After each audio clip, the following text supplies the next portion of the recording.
더 깊이 인문학 원래 매일매일 해야 되는데 제가 또 못했습니다. 지금 더 깊이 인문학 그 더 깊이 세계사 방송하고 있는데 오늘은 그 인더스 문명에 대해서 여러분들에게 좀 소개를 하려고 합니다. 지난번에 그 메소포타미아, 이집트 문명까지 했죠. 오늘은 인더스 문명 소개를 좀 하고 싶어요. 인더스 문명.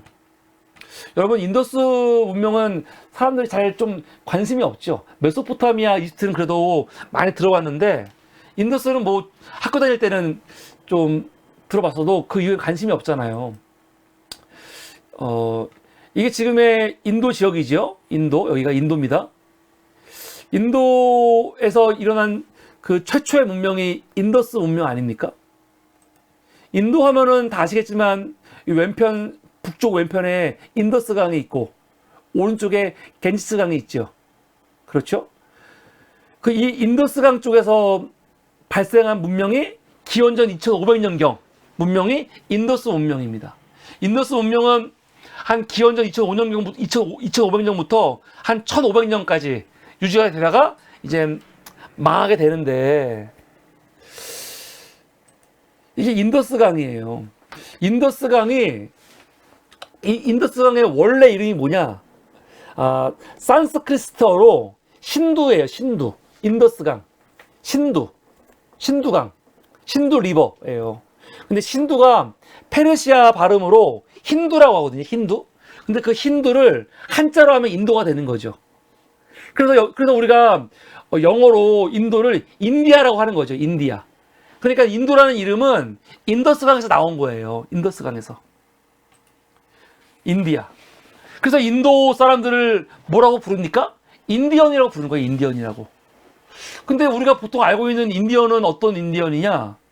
뭐 포카혼타스라든가 그런 인디언이죠. 아메리칸 인디언.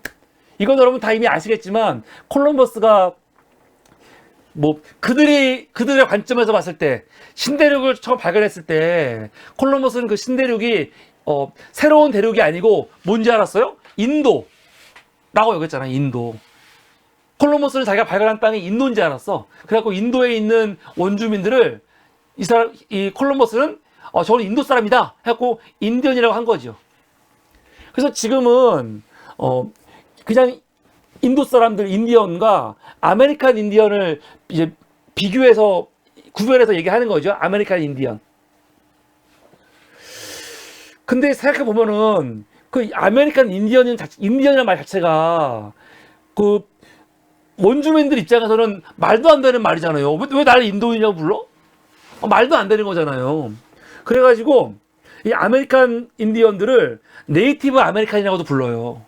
근데 그것도 사실은 우리가 봤을 때는 과연 원주민들은 뭐라고 스스로를 부를까 이게 되게 궁금할 수 있는데 기성 원주민들은 그냥 자기들을 아메리칸 인디언이라고 보통 부르고 또 신세대 젊은 원주민들 있잖아요. 그 원주민들은 스스로를 그냥 토착민 혹은 어보리진이라고 부릅니다. 어보리진이라는 거는 오스트리아 그 원주민을 가리키는 용어거든요. 보통 그렇게 부르고 있습니다. 그 인더스 문명의 특징이 뭐냐? 인더스 문명 하면은 아주 중요한 도시들이 몇 군데가 있어요. 중요한 도시. 특히 어디가 중요하냐? 하라파. 그리고 모헨조다로. 물론 메로가로라든가 아니면 로탈도 중요하지만 인더스 문명 하면은 지금 뭐 발굴돼 가지고 우리가 인더스 문명에 대해서 좀 알고 있는 지역이 어디냐면 모헨조다로 그리고 하라파예요. 이 두 도시가 되게 중요한데 이 두 도시의 유물을 통해서 인더스 문명이 이런 거였어? 라는 거를 발견할 수 있는 거죠. 인더스 문명은 대단한 게 뭐냐면요. 이거는 메소포타미아라든가 이집트보다 훨씬 더 대단한 거야. 어떤 거냐? 이 도시가 어떤 도시냐? 계획도시. 그냥 만든 게 아니고 굉장히 예를 들어서 집이라든가 하수 시설이라든가 배수 시설, 목욕탕 이런 것들이 굉장히 잘 돼 있죠. 우리가 보통 알고 있는 4대 문명 중에 가장 큰 도시예요. 한 도시에 한 4만 명 정도 거주했으니까. 당시 그런 데 없어요. 이 시대에. 거의 이 시대에 이런 데 없습니다. 여기가 모헨조다로 유적지거든요. 모헨조다로는 지금 아까 말한 것처럼 이 계획도시, 지금 보시면 알겠지만 이 도로라든가 아니면 이 거리와 건물의 이런 규칙성 같은 거 보면요, 아, 이거는 어마어마한 계획도시예요. 왼쪽에 보이는 이게 우물이거든요. 우물. 이게 우물이고, 우물이 굉장히 많아요. 굉장히 많아. 우물이 많다는 거는 뭡니까? 사람이 많다는 거야. 사람이 많이 살고 있다는 뜻이거든요. 이런 걸 알 수 있는 거죠. 여기가 목욕탕인데, 우리가 그 인더스 문명 얘기할 때, 그리고 인더스 문명에 아까 말했던 모헨조다로 같은 도시 얘기할 때 정말로 놀라운 건 뭐냐? 제일 놀라운 거는 하수시설이에요. 하수시설. 여기가 그 상수도 시스템이라든가 이런 게 얼마나 잘 돼 있냐? 여러분 그거 아시죠? 유럽도 하수 시스템이 이 뭡니까? 거의 근대에 와가지고 만들어진 거예요. 그래갖고 우리가 잘 알고 있듯이 뭐 프랑스 같은 나라들, 영국 같은 나라 마찬가지야. 당시 그 한 15세기, 14세기 때 가더라도 어떻게 했습니까? 길거리에 그냥 오물들이 그냥 줄비하고 길 가다가 창문에서 그냥 이 오물을 던져버리잖아요. 이 배수 시설이 안 돼 있는 거죠, 유럽이. 그런데 이 뭡니까? 인더스 문명 같은 경우는, 이 모헨조다로 같은 경우는, 하라파 같은 경우는요, 2500년경부터 그때부터 이미 상하수도 시설, 그리고 배수로 시설 같은 게 다 돼 있는 거예요. 이게 어마어마한 겁니다. 어마어마한 거. 우물이 많고. 아까 말했지만 이게 목욕시설 잘 돼 있죠. 그리고 또 우리가 보통 문명의 발상 얘기하면 꼭 중요한 게 문자죠. 문자가 없는 문명은 없어요. 그럼 불가능합니다. 문자가 없는 문명은 없지요. 어딜 가도. 근데 그 인더스 문명도 당연히 이 문자가 있죠. 근데 문자가 주로 어디서 발견되냐? 여기가 특이해. 하라파.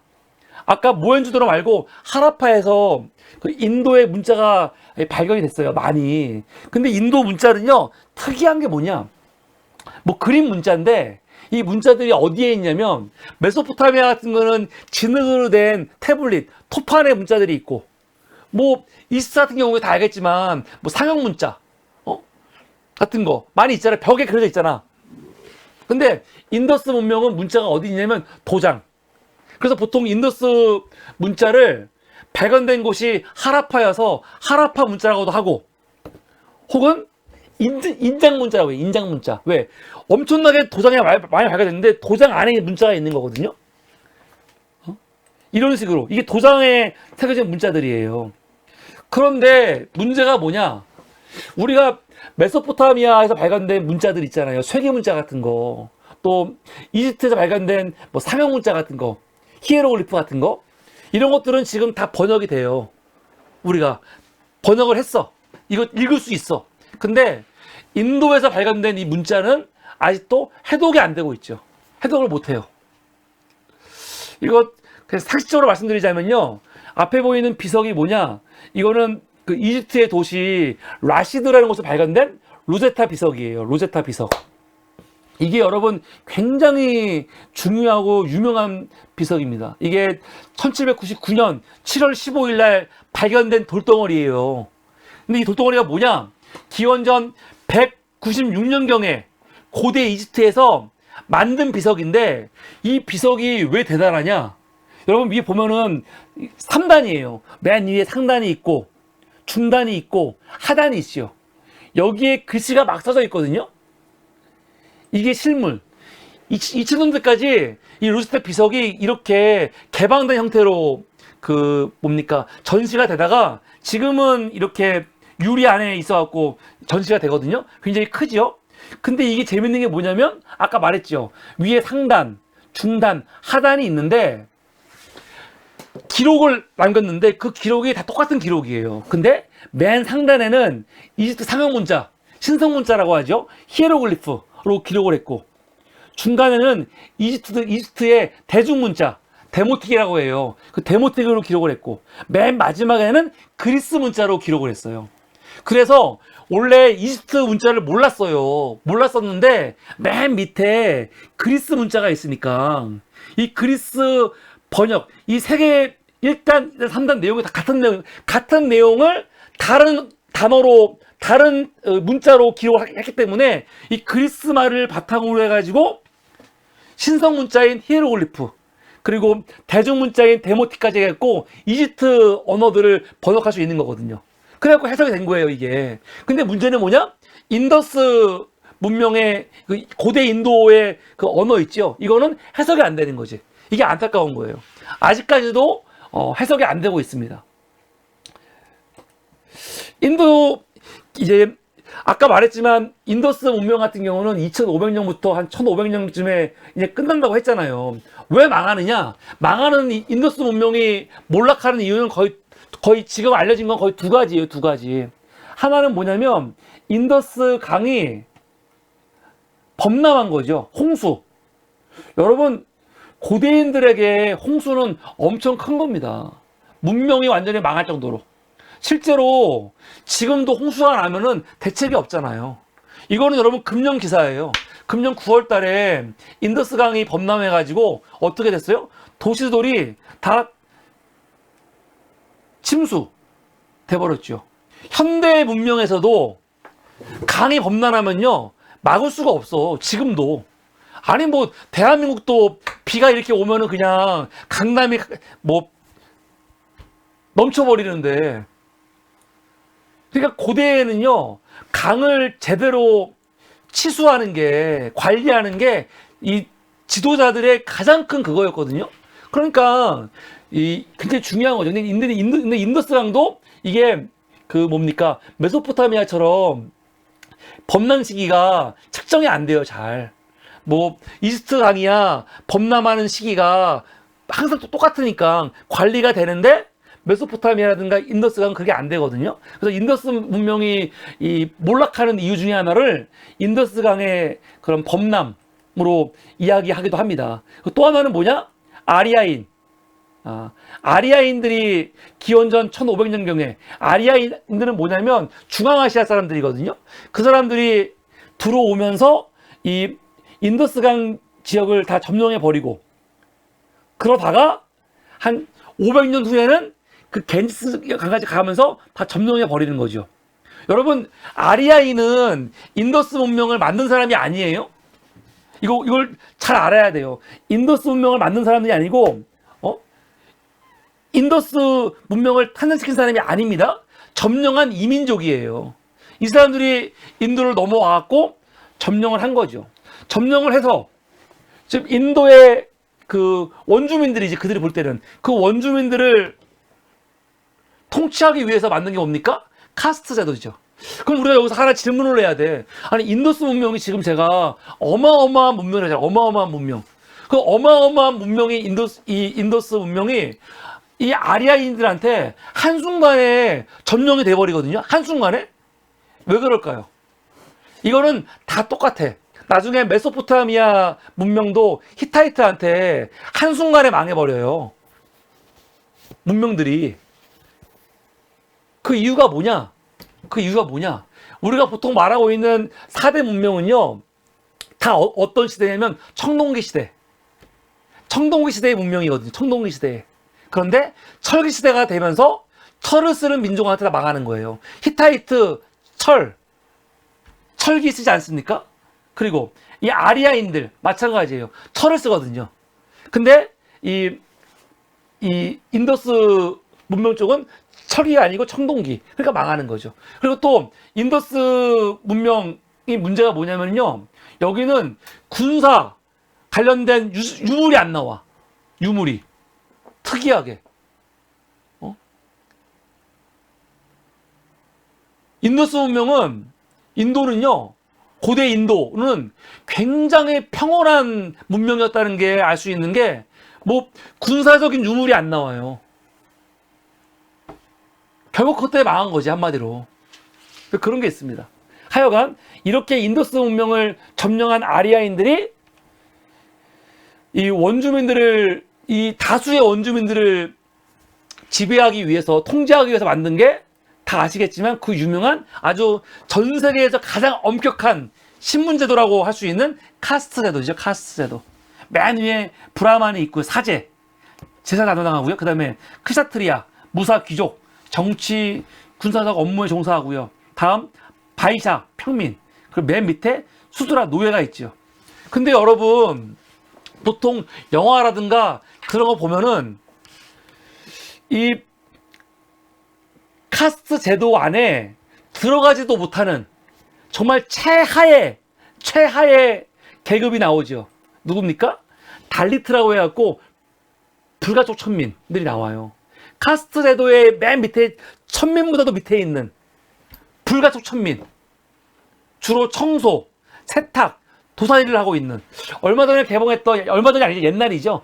옛날에 개봉했던 2020년 아니죠. 이거는 재개봉이고 더 옛날에 개봉했던 슬럼독 밀리어네어라는 영화 있잖아요. 이 영화의 주인공이 달리트이죠. 달리트. 그 달리트였던 이 주인공이 이제 퀴즈 나와가지고 이제 뭐 벌어지는 이야기인데, 이게 그런 거죠. 인도인들의 고대 종교 뭡니까? 브라만교. 그러니까 브라만교에서 이제 뭐 힌두교도 나오고, 그리고 이제 그 불교도 다양하게 있는 건데, 전 브라만교가 뭔지 잘 모르겠어요. 잘 모르겠는데 보통 어떻게 얘기하냐면 브라만교와 힌두교의 관계를 유대교와 기독교의 관계처럼 얘기를 많이 하더라고요.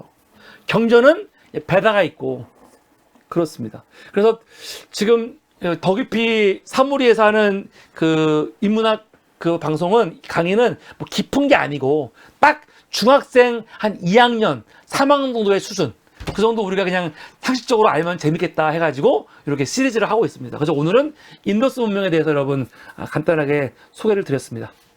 네, 오늘도 이렇게 늦은 시간까지 함께 해주신 여러분 감사하고요. 제가 광고를 하나 안 했네요.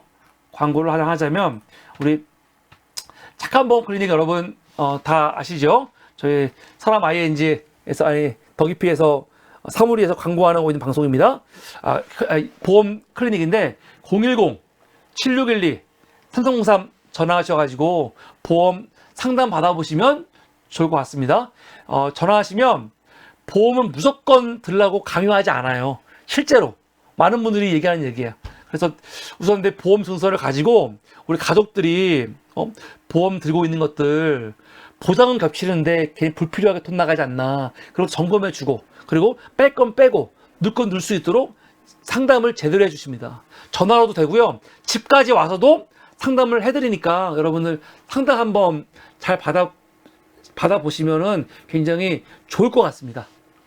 네, 참 힘들고 어려운 시기인데 여러분들 마음 잘 추스리시고 이렇게 늦은 시간까지 함께 해주셔서 감사합니다. 우리 지금 보니까 제로님, 제니엔젤님, 청살배고님, 메시님, 행운님, 박찬우님, 박설작가님 반갑습니다. 제니엔젤님, 1812님, 1812님도 오랜만에 오셨어요. 예, 감사합니다. 도레미송님도 오셨고, 또 많은 분들 오셨는데 너무 감사하고요. 여러분 안녕히 주무시고, 우리는 내일 또 새로운 이슈로 뵙도록 하겠습니다. 내일 여러분 오후 3시에 이거 꼭 함께 봐주세요. 그리고 질문도 많이 남겨주시고, 이거 정말 지금 우리한테 너무 중요한 강의야. 칠레의 민주주의, 그리고 브라질의 민주주의에 대해서 우리가 한번 어떤 일이 있었는지를 한번 배우면 굉장히 좋을 것 같아요. 내일 여러분 방송 참여하셔가지고 질문 많이 남겨주시고 함께 또 이렇게 방송 해주셨으면 좋겠습니다. 네, 또 하나, 오늘 방송 보시면서 여러분들 뭐 100% 만족은 안 되겠지만 어느 정도 유익했다라는 생각이 드시면, 지속 가능한 방송을 위해서 여러분들 좋아요와 구독과 함께 시청료로 함께 해주시면 매우 큰 그 힘과 도움이 될 것 같습니다. 감사합니다. 여러분 안녕히 주무시고요. 오늘 방송은 여기서 마치겠습니다. 여러분 감사합니다. 안녕히 계세요.